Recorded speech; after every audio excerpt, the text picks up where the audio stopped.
सोचते हैं कि ये जेके फॉरेस्ट्री वालों का या सोशल फॉरेस्ट्री वालों का काम है, यानी गवर्नमेंट जो एम्प्लॉय है ना फॉरेस्ट के, लेकिन उनका काम नहीं है। उससे जितने सांस वो लेते हैं ना इस ज़मीन पे, उतने ही हमें भी चाहिए, ठीक है। तो अगर हम उनके ऊपर छोड़ेंगे तो वो तहसील में 10 या 12 या 20 बंदे होते हैं। तो जो एरिया हमारा होता है वो लाखों किलोमीटर का होता है, लाखों स्क्वायर मीटर्स का होता है। तो इसलिए अपने वालिदैन को अपनी उम्र में भी, जब आप किसी के घर में जाओगे, मामू चाचू के घर में जाओगे, ठीक है, तो अपने घर से कोई पौधा उठाया और उनको दे दिया, या उनके आंगन में आपने ज़रूर प्लांट करना है। तो ये उनकी जिम्मेवारी नहीं है डिपार्टमेंट वालों की, वो स्कीमें चलाते हैं शहीदों के नाम पेड़ और माँ के नाम पेड़। उसके अलावा भी हमें चाहिए कि हम इसमें बढ़ चढ़ कर हिस्सा लें। ये प्लांटेशन ड्राइव है, मतलब दरख्त वगैरह लगाना, ठीक है। इससे हमारा इन्वायरमेंट जो है वो साफ़ रहता है, क्लियर रहता है। हमें भी चाहिए कि हम अपने घरों में मतलब दाएं बाएं हर कहीं दरख्त वगैरह लगाएं। ये हमारे ज़ुबैर साहब है, ये डिपार्टमेंट से नहीं है किसी, आप समझोगे किसी फॉरेस्ट डिपार्टमेंट से या कहीं से है। ये इनका एक शौक़ है दरख्त लगाने का, पेड़ पौधे लगाने का।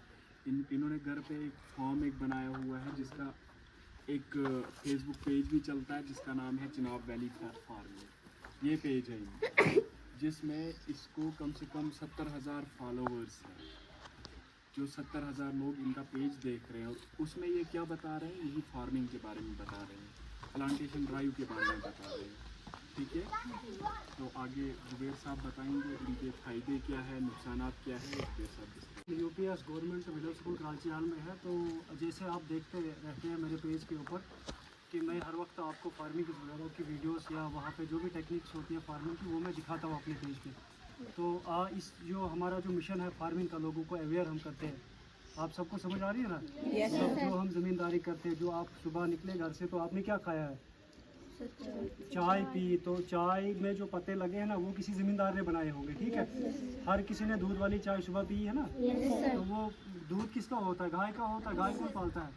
ज़मींदार पालता है। आपने रोटी खाई, गंदम किसने बनाई?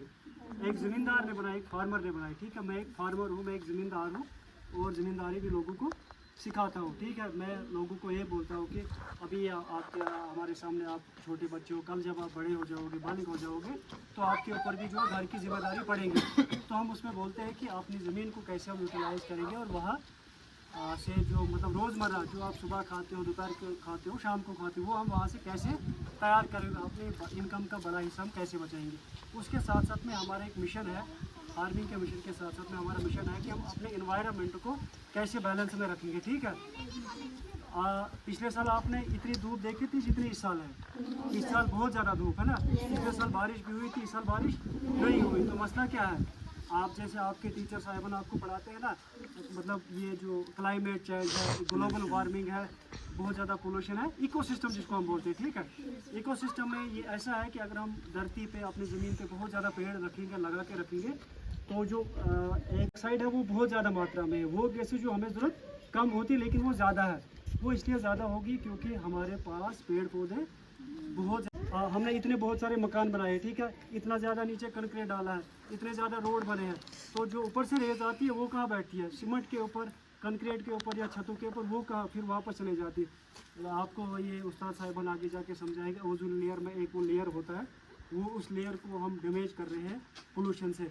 तो मेरे जो यहाँ पे ये प्लांट लगाने का मकसद ये है कि हम अपना जो क्लाइमेट है, जो इकोसिस्टम है, इसको बैलेंस करने के लिए हमारे पास वाहिद एक ज़रिया जो वो प्लांटेशन का है। हम आर्टिफिशियली कहीं से इतना पानी नहीं ला सकते कि आप सब घरों के सामने से बारिश करा दें, नहीं ना कर सकते। तो हमारा जो ये पेड़ होता है, एक आदमी को, आप में से एक बंदे को 7 पेड़ चाहिए फ्रेश ऑक्सीजन के लिए। कितने चाहिए? 7 पेड़ आपको फ्रेश ऑक्सीजन के लिए चाहिए। एक बंदा कम से कम 10 टन ऑक्सीजन एक साल में अंदर लेता है, उसमें से 750 टन कम से कम उसको फ्रेश ऑक्सीजन लेनी पड़ती है। और हम जो बाहर डालते हैं, कौन सी गैस डालते हैं हम? Carbon dioxide. वो हमारे जिस्म के लिए, हमारी बॉडी के लिए नुकसानदेह होता है। तो वो हवा में चली जाती है। हवा में उसको कौन चूसता है? हमारे जो पेड़ पौधे, इनको चाहिए कार्बन डाइऑक्साइड, जिसे ये बढ़ते हैं। तो ये कार्बन डाइऑक्साइड लेते हैं और वापस में हमें क्या देते हैं? हमें ऑक्सीजन दे देते हैं। तो और दूसरा काम इनका क्या होता है, अभी देखो आपके कराल चाल में पानी की किल्लत पड़ जाती है, यहाँ पे पेड़ कम है। हमारे चमनवास में बहुत ज़्यादा चश्मे, आपको पता है चमनवास कहाँ पड़ता है, वहाँ चश्मे बहुत ज़्यादा, वहाँ क्यों है, वहाँ हमारे गाँव के ऊपर बहुत बड़ा जंगल है। ये जो प्लांट्स है ना, ये पानी को होल्ड करके रखते हैं, मतलब एकदम एक जगह ये होल्ड करके रखते हैं और रफ्ता रफ्ता ये उसको फिर रिलीज़ करते हैं। जब भी आप चमलवास आओगे तो वहाँ रंगवाड़ का एक चश्मा है, बहुत मशहूर चश्मा है, ठीक है। उधर से ऊपर आओ ना, गर्ल्स मिडिल स्कूल या हायर सेकेंडरी, वहाँ सब चश्मे, वो क्यों है, ज़्यादा जंगल है। तो इसलिए हम जितना हो सके, अगर हम अपने यहाँ से जाओगे, आप घर में जाओगे, अगर आपके वालिदैन, आपका भाई कहीं पे पेड़ काटता है, उसको बोलो आप एक पेड़ काटो आपकी ज़रूरत के लिए, लेकिन उसके साथ साथ में कितने पेड़ लगाओ, 10 पेड़ लगाओ, 20 पेड़ लगाओ। उनको बोलना चाहे कि हमें वहाँ टीचर साहिबान ये पढ़ाते हैं, हमारे उस्ताद ये पढ़ाते हैं कि अगर हम ज़्यादा डिफॉरेस्टेशन करेंगे, जंगलों को काटेंगे, हम मतलब हमारा ज़िंदा रहना जो है ये बहुत मुश्किल हो जाता है। तो मैं ज़मींदारी के साथ साथ में हमारा एक मिशन है, हमारी पूरी टीम है, उसमें आबिद साहब भी हमारे मेंबर है, जो आपके टीचर है यहाँ पे, यामिन सर भी उसके मेंबर है। तो ये पूरी एक टीम है। तो उसी सिलसिले में हम यहाँ पे आए थे। आप अपने वालिदैन को भी घर में बताएंगे, ठीक है। और जो पानी जितना भी होता है, रात भर पानी जो खुला हम ज़मीनों पे छोड़ के रखते हैं ना, फिर नालों में चले जाता है। अपने वालिदैन को बोलना चाहे कि हम पानी का सही इस्तेमाल करें, पिट्स खोदेंगे, उनमें रखेंगे, ताकि हमारी ज़मीनों में मॉइस्चर रहेगा, ठीक है। उसके बाद हमारी जो फार्मिंग है वो सस्टेनेबल फार्मिंग हम आगे कर सकते हैं। तो मैं शुक्रिया करता हूँ ZDO साहब का, उन्होंने मुझे यहाँ पे इजाज़त दी, यामिन सर आपका भी और आबिद सर आपका भी, आप सब बच्चों का। आपने बड़ी प्यार से मेरी बातों को सुना, मैंने समझाने की आपको एक कोशिश की।